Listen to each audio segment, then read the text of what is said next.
the Alibaba Group is the largest retail and mobile commerce company in the world, with more than 500 million consumers shopping on its marketplaces and tens of millions of businesses selling their products. The company has directly and indirectly employed created more than 30 million jobs. And Jack says the company is just getting started. He has ambitions of creating 100 million jobs and reaching 2 billion people.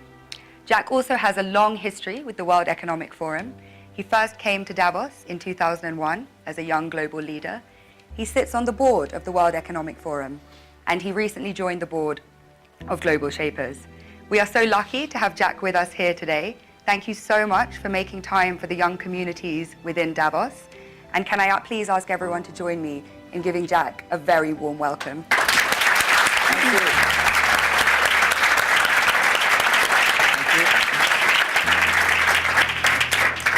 We have global shapers, young global leaders and technology pioneers in the room who are all really looking forward to asking some questions. So I'll just kick off with a few first. Please. So you ended your interview last year by saying we really need to pay attention to people who are 30 years old, to the next 30 years, and to companies that have less than 30 employees. I turned 30 last year, so it was particularly welcome to hear this. And I think for many people in the room, they meet one or two of those categories. So in light of that, what are you most looking forward to and most scared of in the next 30 years? Yeah, we people are very lucky because we are in the area that the world is in a very big transformation because of the technology. I think we read a lot on the books that 200 years ago when the first industry have a lot of great people, and then 100 years ago electricity revolution come, a lot of success people. So now the technology come. This new technology will also create a lot of successful people, interesting careers. But honestly, every technological revolution come is going to create a lot of social problems. And my view is the first technology revolution caused the First World War. Second technology revolution caused the Second World War. Now we're on the third. So what is going to happen? People worry about artificial intelligence. People worry about robots. People worry about a computer and data and privacy and securities. People start to worry. But whether you worry, it will come. You don't worry, it comes. So the thing is how you change yourself. So I think next 30 years, the world is going to be huge change. If there's a third world war, I think the world war should be a war against disease, a war against environment pollution, right? A war against poverty together. We should not a war against ourselves. But if we do not see clearly that using the new technology to solve this problem, if we do not unite, align together, human beings are going to fight each other. Because every technology revolution will make the world unbalanced. When something unbalanced coming, somebody used to be number one, suddenly become number two, and somebody was number three, and then become number one. It's all not comfortable. So we people, if you're 30 years old, my view is that when you are 20 to 30 years old, you should follow a good boss, join a good company to learn how to do things properly. When you're 30 to 40 years old, if you want to do something yourself, just do it. You still can't afford to lose, to fail. But when you're 40 to 50 years old, my suggestion is that you should do things that you are good at, right? And not do things that, oh, that's very interesting, I want to try something new. It's a bit dangerous more. When you're 50 to 60 years old, spending time training and developing young people, the next generation. When you're over 60 years old, better stay with your grandchildren. But this is normally general like that. Not everybody will like, but most of the people will like that. So 30 years old, we people, next 30 years, are the luckiest period. We have a lot of challenges, a lot of things are happening, and with our knowledge, with our physical power, it's time you need to change. You have to think, if you want to be successful tomorrow, it's impossible. If you want to be successful a year later, it's impossible. But if you want to win 10 years later, you have a chance. That is what I think. Wonderful. And moving on to a topic which is kind of impossible to ignore after 2017. So a third of all the people in leadership positions in Alibaba are women. But the picture elsewhere is a bit more bleak. And a friend of mine recently said something that has really stayed with me. Women are tired of empowerment programs and we want power. In 2016, venture capitalists invested $58.2 billion in male-founded companies, while women received just $1.46 billion. And as 2017 showed, it was a year of sexual harassment scandals, the gender pay gap still exists, and unfortunately, the list does go on. So how do you think we can move beyond tokenistic gestures towards genuine gender equality? Yeah, that is very interesting. A few years, like 4 years ago, there is a journalist came to our company, and when he leaves, he asked me a question, why there are so many women in your company? And I never realized we have so many women in our company. I said, anything wrong? Today, we have a 49%, close 49% of the employees of our company are women. That's a lot for a high-tech company. It's not on purpose we hire women. We think they are great in helping us to grow. Alibaba is an e-commerce company. E-commerce is a service industry. To serve people better, you should have a service heart. We find that women doing much better jobs than men. And the second is that last century, people compete because of muscle. No, not this century is not muscle, it's the wisdom.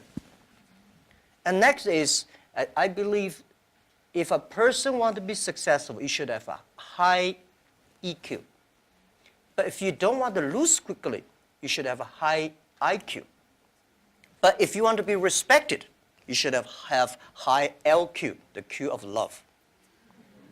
So those three Qs put together, a lot of men, they have a high IQ but low EQ, and a very tiny LQ. Women, balance-wise, they're the best. If you want your company to be successful, if you want your company to operate with wisdom, with care, women is the best. In my company, we notice that women, they care others much more than men. Even on our site, today on shopping site, e-commerce, we find women buy a lot of things. But they buy for their husband, their parents, their kids. Men only buy for themselves mostly. Because you care, that makes you the difference. So we have 49% of the colleagues in the company are women, and close 37% of the senior management are women. We never feel anything wrong, and women, they sacrifice more. When they love it, they believe it, they continue to do it.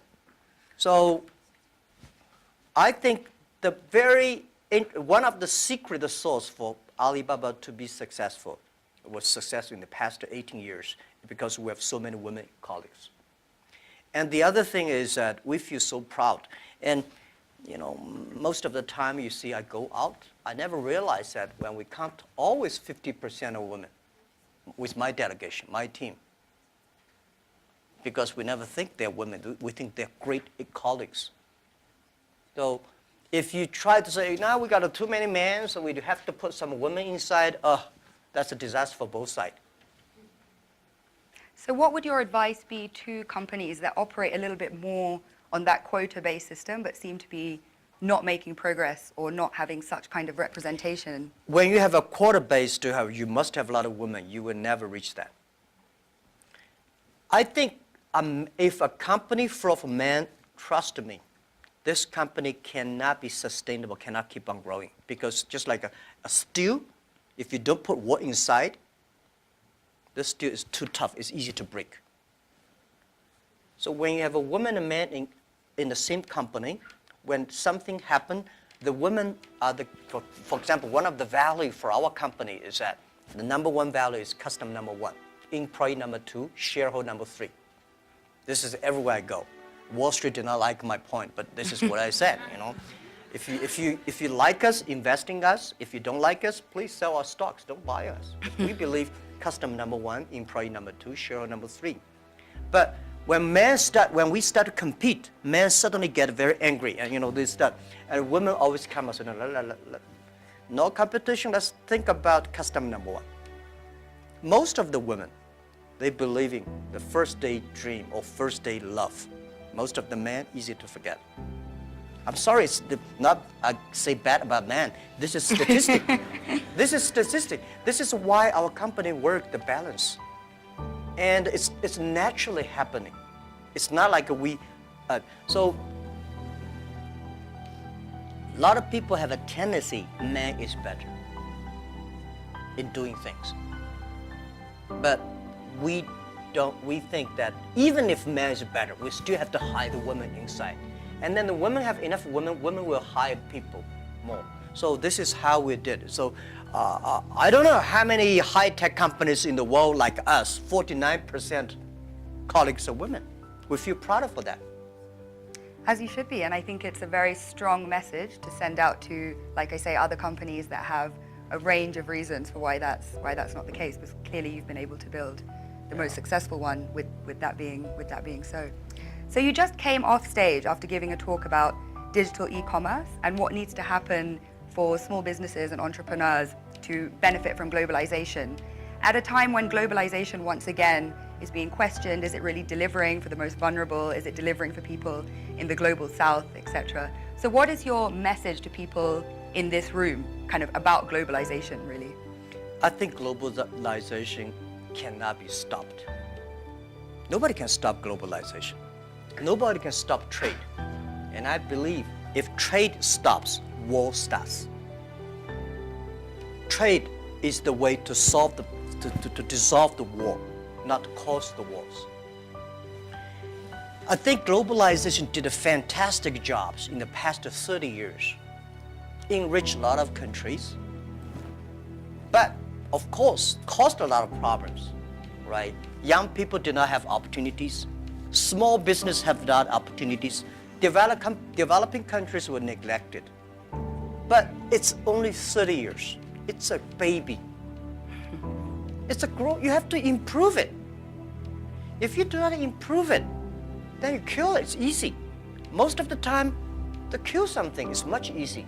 So my beliefs, it's our generation's job. Today, we have a better technology. We have a better knowledge about globalization. And it's our generation's responsibility or opportunity to improve it. Tell me, how can you stop globalization? Now, artificial intelligence come, robots come. My grandfather worked 16 hours a day, and he said he was very busy.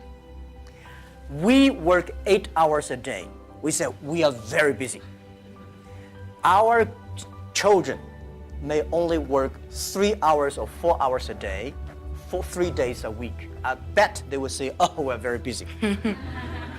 Then when you work only 3 hours a day and 4 days a week, what are you going to do?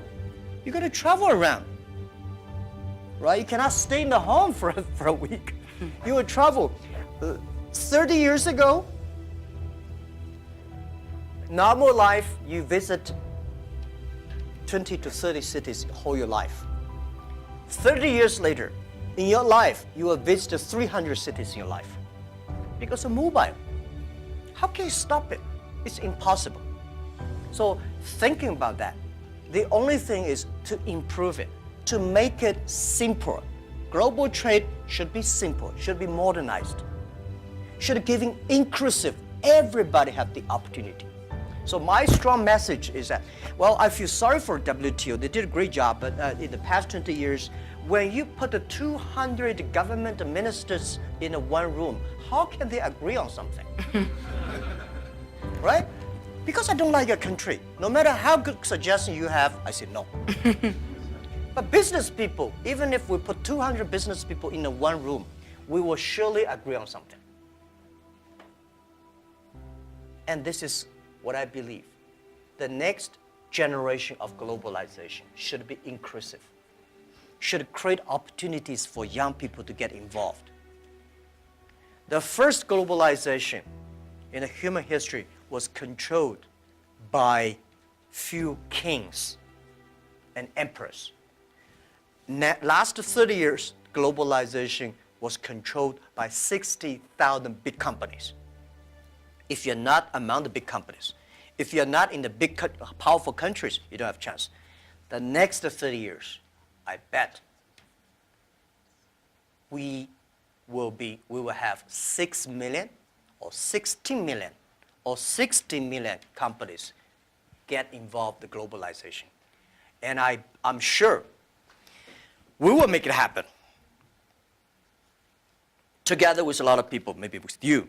With a mobile phone, if people still using mobile phone 30 years later. With a mobile phone, you can global buy.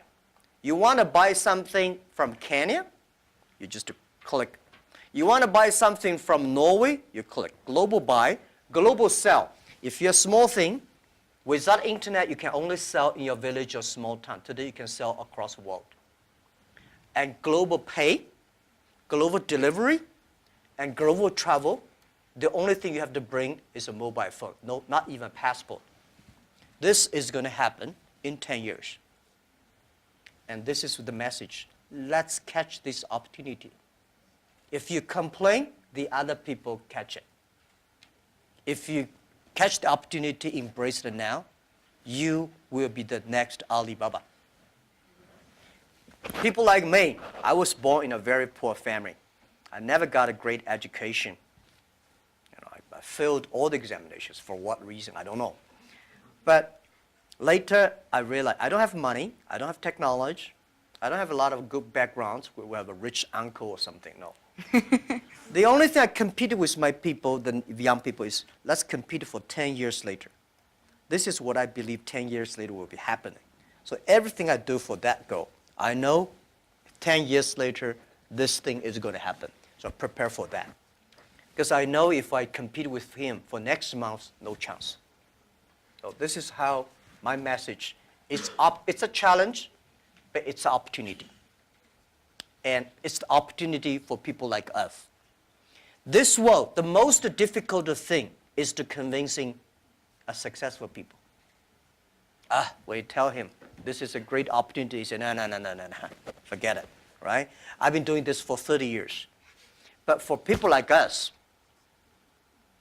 we're looking for opportunities in order to survive. So we will do anything to be creative. So this is the message. 30 years, it's an opportunity for us. It's a challenge for those people who are 60 years old. If they're 60 years old, not discrimination, but it is tough for them. And maybe says something about how we need to look at government as well in terms of more young people entering and doing policy making. So if there are these 6 or 16 or 60 million businesses and we're all kind of hyper-connected, on a more fundamental level, do you think consumption is making us happy? Consumption? What do you mean consumption by making us happy?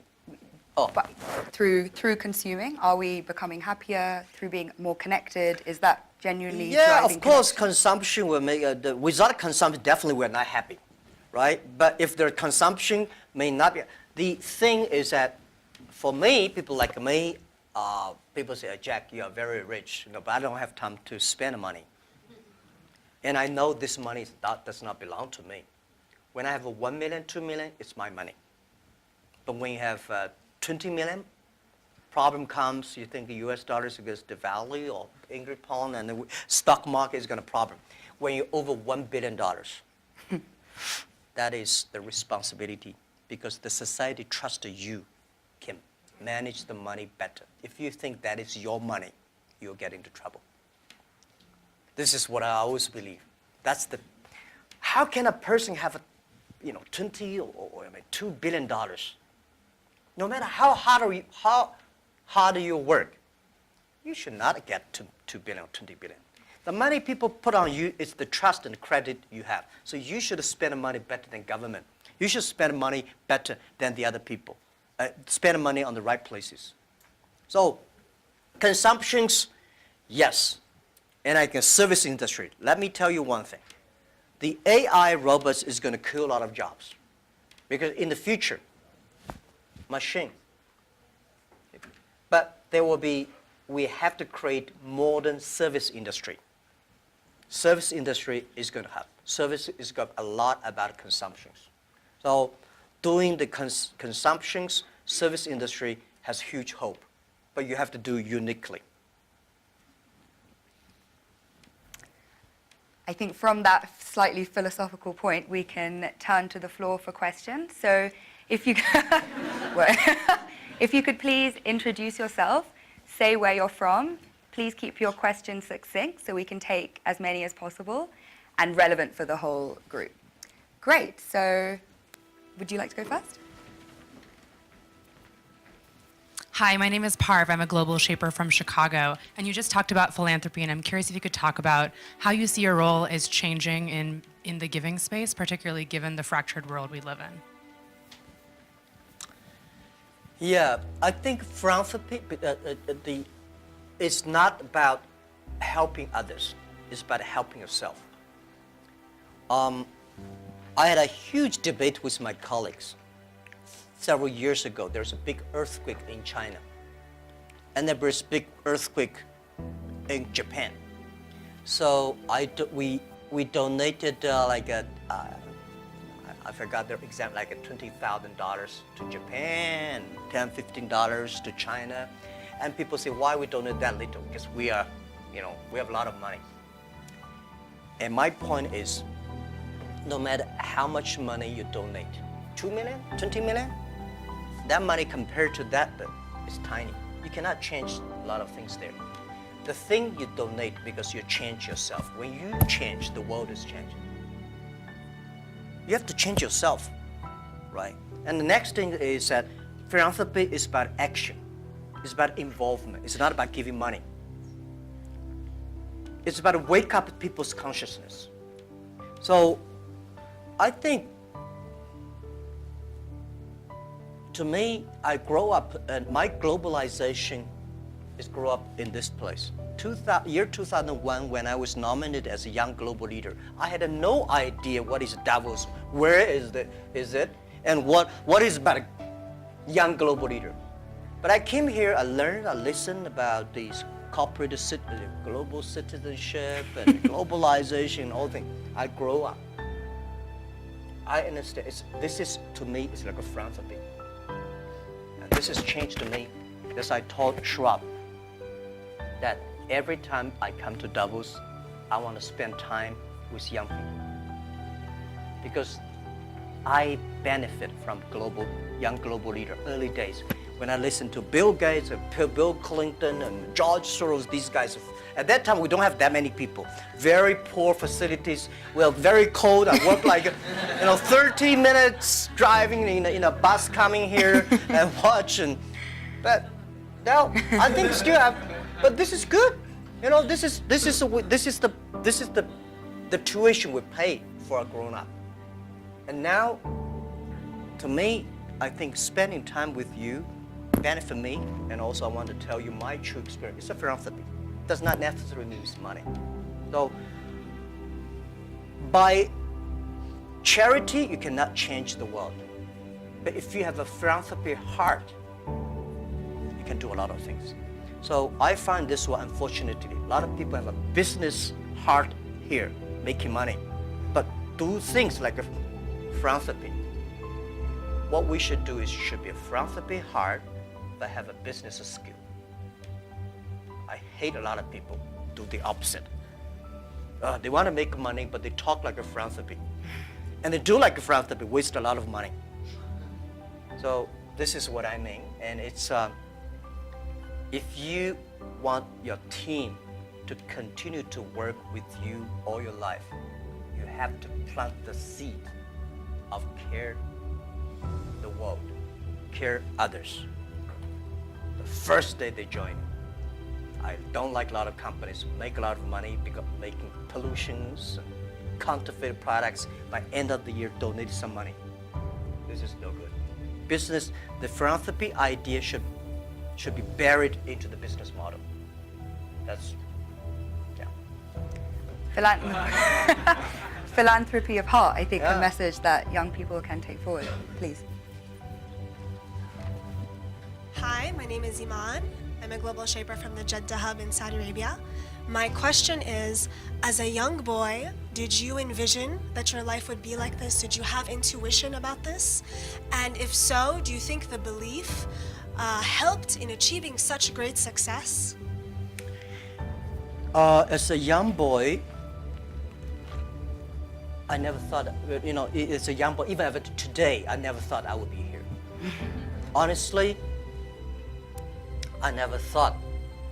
But as a young boy, when I look back, every problems I met when I was a kid benefited me. I failed so many times. People probably know that I'm applying jobs for so many jobs, over 30 jobs, all rejected, not even got a chance.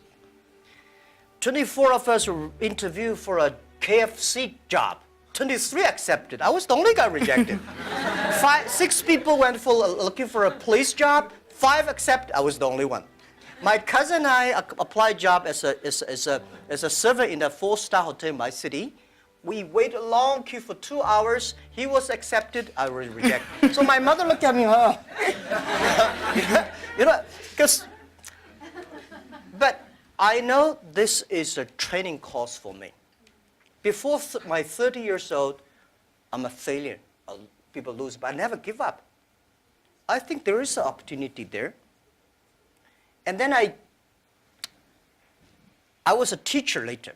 I graduated from university. I was a teacher in the university for 6 years. Number 5 year, I was elected the best teacher of my university, elected by students. So I said, everything I taught my students are the things I learned from books. What if I go out, spend 10 years, experience all the things, whether fail or succeed, I go back to teach again.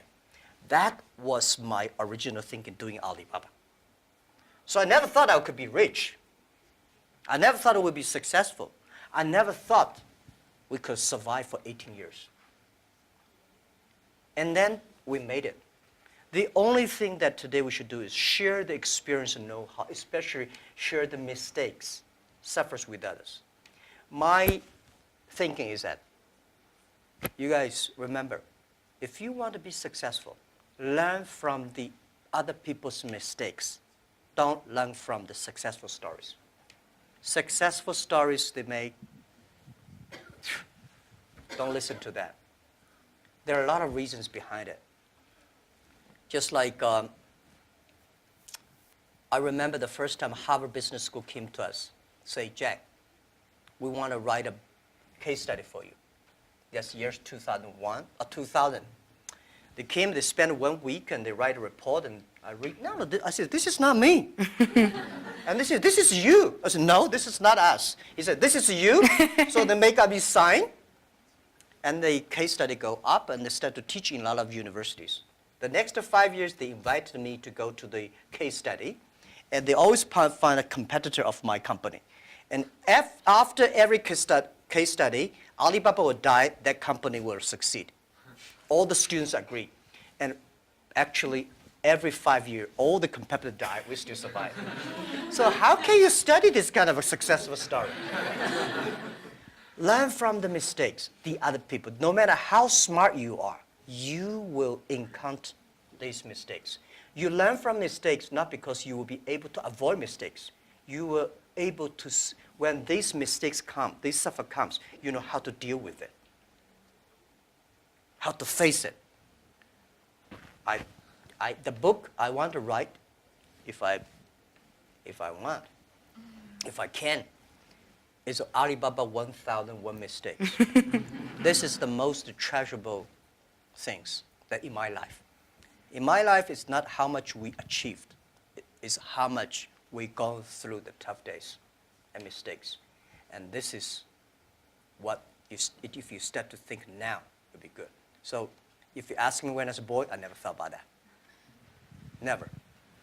Let's go to the back of the room.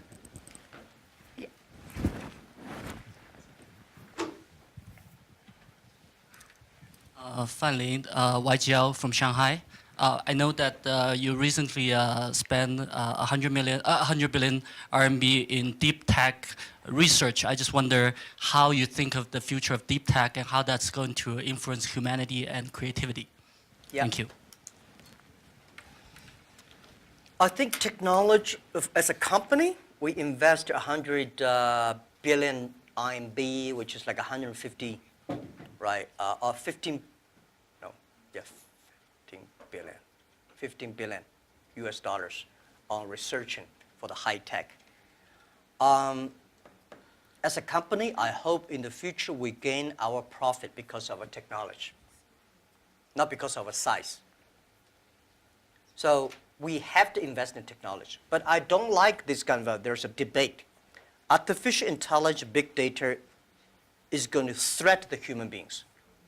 I think artificial intelligence should support human beings. The technology should always doing something to enable people instead of disable people. When steam machine comes, when cars comes, people hate it. You know, today we think car is good. When the automobile when first was designed, people hate, especially this car, this horseman, right? They destroy every car they can see. So I would say, people like us, when we have the money, we have the resources, we have the young, all the excellent young people, we should spend money on the technology that enable people, empower people, make life better. So this is what we want to invest. And I think artificial intelligence, no matter how artificial intelligence is good, human being in the future compete with the machine on knowledge, you don't have chance. Computer is always going to be smarter than you are. When there's a car, forget about who runs faster.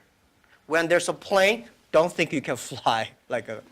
When there's a computer, you know, computer is always smarter than you are. They never forget. They remember everything. They never get angry. They calculate faster. But computer can never be as wise as a man. What's the difference between smart and wisdom? My view is, a smart people see something the other people don't see. A wise people see something, he pretend he did not see it. A smart people know what he want. A wise people know what he doesn't want. A wisdom, the person with wisdom knows, only you know I don't want this. Then you know what do you want. So I think this is the money we invest to support human beings, not supporting Alibaba. This lab is open to the whole world. It's not supporting Alibaba at all. Yeah. Wonderful. So hi, I'm Saad, Global Shaper from the Islamabad Hub. I really want to know what you think about leadership. Is it something that comes from the heart when it comes to decision making as a leader, or is it something that that you have to take, you have to think through your mind as well, or is it a bit of both? Like as a leader, when you make decisions, would you go with something that you really feel about from your heart, or would you try to have a mix of your mind and your heart when you make decisions? Yeah, I think it's a good question. I've been thinking about that. First, it's your nature instinct. There must have something that you different. Second is you need training. You should be trained through all the tough experience, but still positive. I found out some great leaders in the world. They are always positive. They never complain others, and never complain. And they look at the things in a different view, like normal people. So I think people in my company, at the beginning, they don't like me because I'll always think about 10 years, 5 years. And then after we're working together for 3 or 5 years, they find, you're right. Then we got the credit rating. And as a CEO, one of the jobs, when everybody's happy, you have to see the unhappy things. When everybody's unhappy, you have to see the happy things. So leadership is nature, but you have to have train and learn. And I got my leadership upgraded in Davos. I see so many. Ali Enter Financing, how many people here know about Alipay? Thank you. Alipay's decision was made here. I was thinking about Alipay, but I was not there to launch Alipay because in China, if you do financing without license, you will be in jail at that time. So I went to the banks, can you help us do the e-commerce on transaction? No. No banks would accept it. So if there will be no Alipay, no financing, the e-commerce would go nowhere. So year 2004, I was here. Listen to a speech by two state leaders about leadership. And this guy said, leadership is about responsibility. You believe it, but the people don't believe it. But if you think it's so critical, you should pay any price to do it. So that day changed my mind, and I called back to my team and say, let's launch it within 1 month. If somebody has to go to the jail, I go to the jail. Who will be the second one follow me? If I go, you continue, and you go to the jail, you go continue. That was called the leadership determination. And year 2004, I made the decision here, I called it back. And now today the Alipay launched, and it's so big, over 800 million people today using Alipay globally. This is called,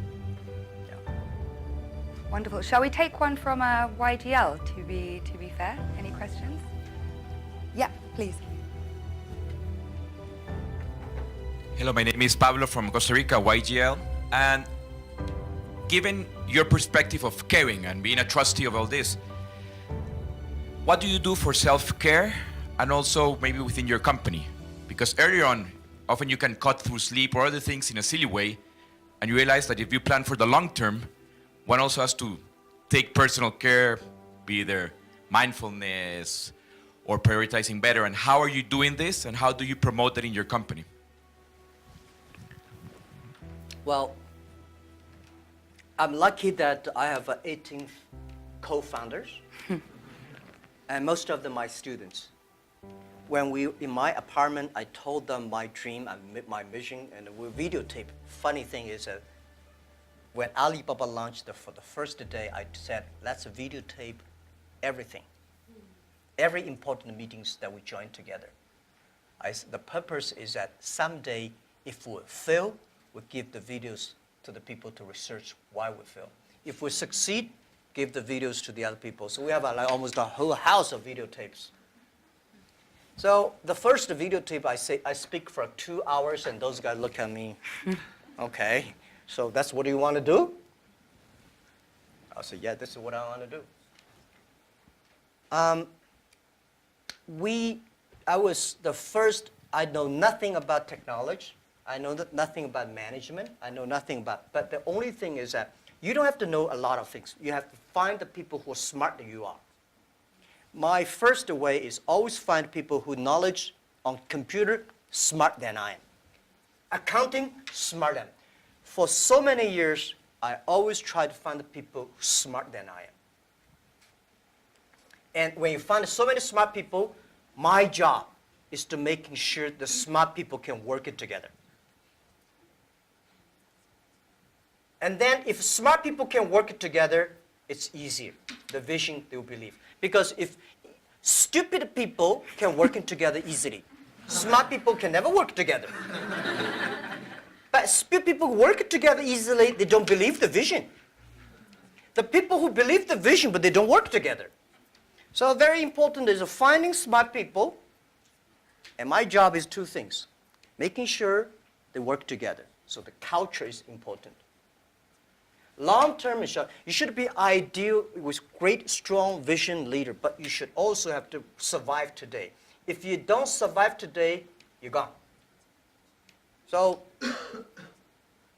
The best way to promote your company is not you. It's not me as the CEO. The best way is your product, your services, your employees. The best product of your company is your employee. So I spent a lot of time, early days. For the first 2,000 employees of Alibaba, I speak everybody for 1 or 2 hours when they're joining. I said, I will never promise you will be rich. I never promise you will be promoted.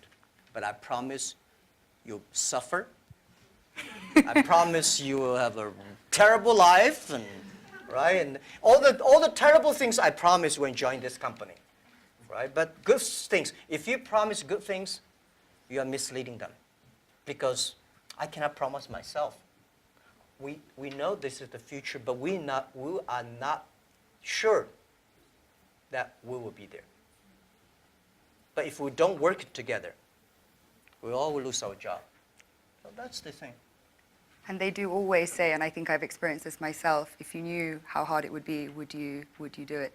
And it seems for you, a key part of leadership is leaving the ego at the door and being willing to hire people better than you, who you can then kind of empower to carry out your vision.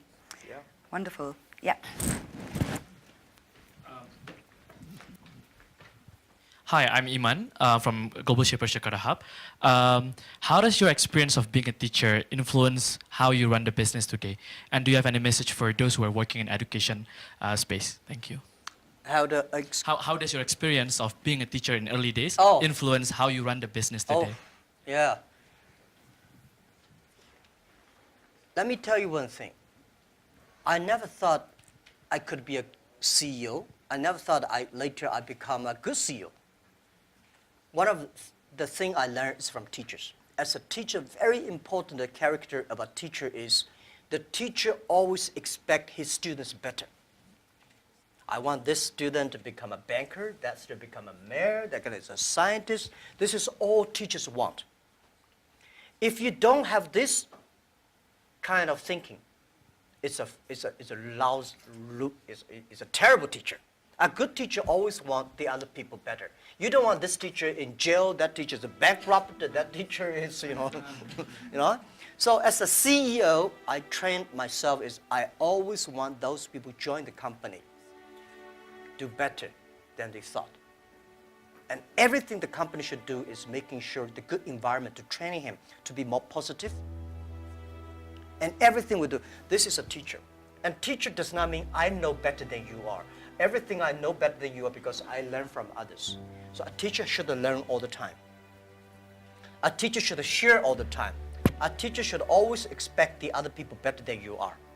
And by the way, education, it's a big challenge now. If we do not change the way we teach, 30 years later we'll be in trouble.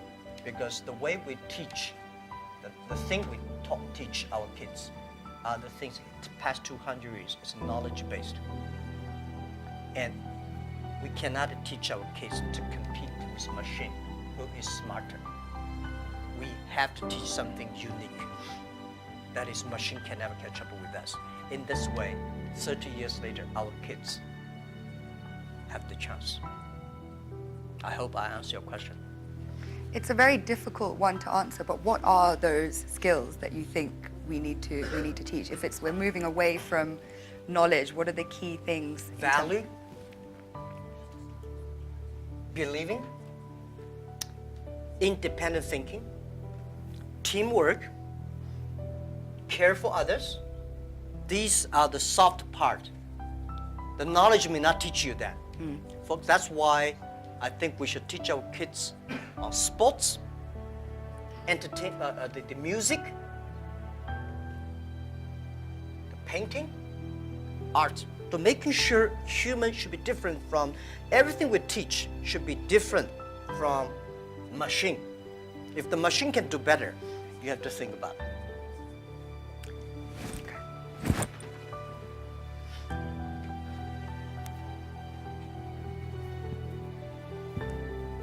Hi, this is Hashim Al-Musawi from Manama Hub, Bahrain. Talking about education and the Fourth Industrial Revolution, we have been talking about people losing their jobs or they are not qualified enough with the skills needed. what are you doing for the people within your company to get up to date, to get continuous learning, to know what's the technologies needed for the future? Thank you. Okay, luckily I don't have to do a lot of these kind of things in my company because we are fighting every day for the future. We know if we do not work hard, Facebook, Google, and Amazon, all these going to do better, right? So this is why we are globalized. It's a competition globalized, but we know that it's not about technology competition. All the people today, not like 18 founders, we only have 2.5 people are engineers. Today we have more than 25,000 engineers. They are all smart people. They do much better job than the 18 years ago. But the only thing I want to making sure that these people have a philanthropy heart. Because the data we have, the technology we have, if they do not have a great heart inside, we are going to make disaster for the world. Google, Facebook, Amazon, Alibaba, these companies, we are the luckiest company of this century. And we have the luck, if we're lucky, we have the responsibility that we should have a good heart to do something good. But on the other thing I want to say is about that making sure that everything you do is for the future. For example, you know about Singles Day? Singles Day, shopping day, November 11th is the day we created. Last year, that day we sold 25 billion US dollars for one day. And for the first minute, over 70 to 80 million people rush inside to shop on the mobile phone. So you have to making sure the system is good enough. We have to finish 270,000 transactions per second. Can you imagine that? 270,000 transactions per second. If we do not have that kind of computing capability, the whole system will crash because we have several hundred million people waiting to pay the money. So this technology, we know why we do this for one day, because we want to test the technology. This technology should be inclusive, because we know today in China, we create probably like 100 million package delivery. We believe a day. 5 years later, the whole world would deliver 1 billion packages per day. Think about what's the technology. Are we ready for that? So the Singles Day is to testing this technology and to be inclusive. So making sure the market drive them, not the boss drive them.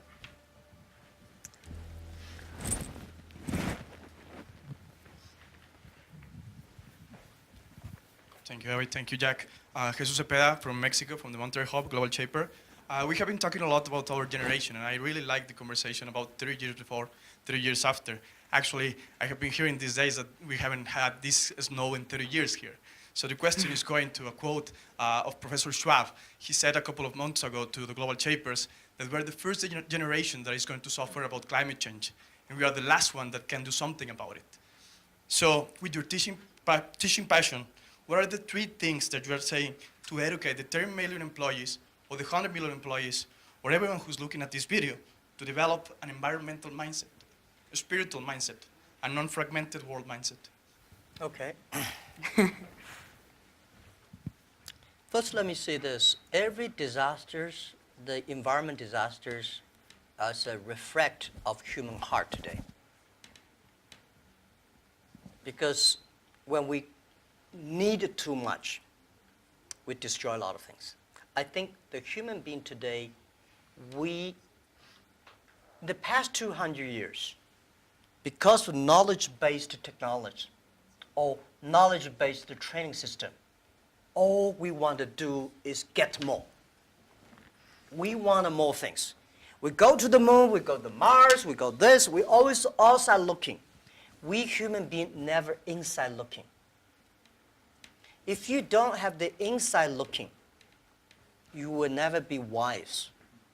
If you're not wise, you never know what you don't want. Today, human beings get much more than they expect they should have. So the environmental pollutions, the whole thing happening is because human beings become greedy, become arrogant.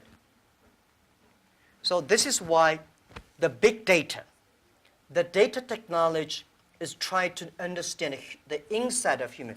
What is data? Data is the human behavior. A lot of people, trust me, the machine will know you better than you know yourself.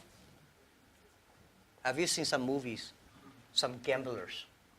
You know, they're great. They look at the eyes. If he got a good card, this eyeball will shake. But normal people don't see it. The machine see all the details. Machine know you better. So what I would say is that in the data period, human being next to 100 years, human will try to understand inward looking. We will see a lot of ugly things of ourselves. When knowledge-based outward looking, you see the ugly things of the others and good things. When you look inside looking. This is Chinese philosophy. Chinese people, our believing is always inside looking. We're supposed to have inside checking every three times a day. But not really. If you can really do that, you can do that. Then you'll be good. So for environment, you're right. If we do not make action, take action, all the money you make will spend in the hospital, medicine. Our kids will be in big trouble. So let's fix it. And first fix our heart, fix our know-how, and fix our belief. When you have a belief, when you have a religion, when you have a value, it's better. So I think this is what I concerned me. This is what I think the young people should always have, the value, the mission.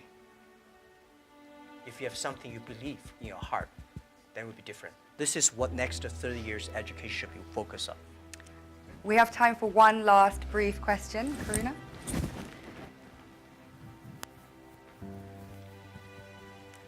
Thank you. This is Karuna from the Port Louis Hub, Mauritius.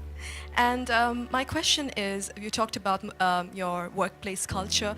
I'd like to have one or two examples, if possible, of how do you motivate your employees. And I'd like to throw in a last question is, how much do you sleep? Because this is such a controversial topic and I keep hearing different versions. Thank you. What do you mean keep the different versions? Some people say you don't sleep. I've heard CEOs sleep only 4 hours. Sorry, I've heard CEOs sleep only 3 to 4 hours, and whereas I've heard you need at least 8 hours. So yeah, I'm a bit divided, and I'd love to know your secret. Thank you. Yeah. How do I motivate, incentive or motivate my colleagues? You have to find the people that can mobilize themselves. It's impossible to encourage a negative person. So the people you hire, the people work together, they have to be, or you cannot, we have 65,000 employees now, you cannot hire all of them that positive, but at least the people work with me. My management, leadership, several areas, they have to be positive. They have to know to incentive the others, because I cannot incentive everybody. And making sure the culture. So I think it would be very painful for me to talk to my vice president, and he need to be incentivized and mobilized every time, right? This won't work. If he does not know how to incentivize or mobilize his people, it's better. I don't think he will be the vice president. He should be a good engineer, good designer, but not a good leader. A good leader should know how, but not by only money. Most of people incentivized or mobilized not because you give them a lot of money. You give them respect, trust, appreciation, and correct, heartful advice. When you come to my meetings, internal meetings, you will be shocked. because we are not like a lot of the other Chinese company. The boss say everybody listen, take notes, and go down. We are like a war room. We make decision based on whose voice is louder. Right? Early days, we fight and talk, and then making sure everybody speak up. Right. So this is also a way of mobilize and incentive. There are a lot of ways, and different people have a different way to send incentive. So this, how much time I sleep? Yeah, I have a problem. I mean, I sleep not very short, but not good. And I don't eat a lot. This is something that I was curious. I don't eat a lot. I'm a very picky on the food. And I don't know, sometimes I would love to see what the things that make me work like that. But for sure, that if I suddenly give me 1 month vacation, I'll collapse. I think there'll be something in my heart, maybe the mission. At the beginning, it's a mission of 18 people. Today, we have 65,000 people. They all believe the mission. So if I give up, I can give up my position, but I should not give up the mission. If I give up, everybody say, hey, no. So, and then especially today, Alibaba at this size, people continue to say, for this size, the growth rate will be tiny or down. So what's the 10, 20 years Alibaba will look like? If you want to still be greater or triple our size, what the direction? How to do it? So I spend a lot of time thinking. And I love to think. Good thing is I have a good team now. I think, I do the talk, they do the work. Yes. On that note, I'm sorry we didn't have a chance to take everyone's questions. We'll just have to make this an annual convening from now on. And I hope you can all join me in thanking Jack for his strong message of youth, inclusivity, particularly in the context of trade, and how we should all take time to look inside ourselves, cultivate our wiseness, because that's how we'll differentiate ourselves from machines. Thank you so much.